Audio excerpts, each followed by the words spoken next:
కర్నూలు జిల్లా కోసిగిలో ఉద్రిక్త వాతావరణం నెలకొంది.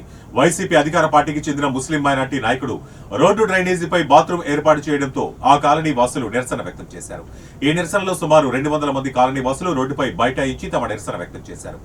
వివరాలకు వెళ్తే కోసిగిలోని 9వ వార్డు వైసీపీ పార్టీకి చెందిన ముస్లిం మైనార్టీ నాయకుడు కోసిగిలోని ఆర్టీసీ బస్టాండ్ సమీపంలోని వడ్డగేరిలో రోడ్డు డ్రైనేజీ పైన అడ్డంగా బాత్రూం నిర్మించారని ఆ కాలనీ వాసులు ఆవేదన వ్యక్తం చేశారు.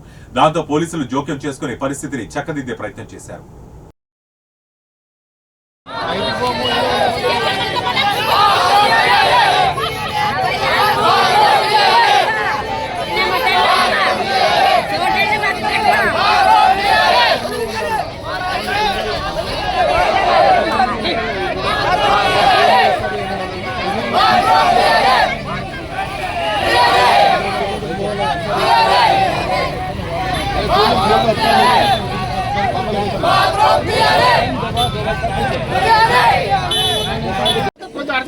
నా దగ్గర ఫోటోలు ఉండవి, ప్రూఫ్ ఉండవి, యాడ్ మాట్లాడు ఇప్పుడు యాడ్ గంటకు వస్తాను.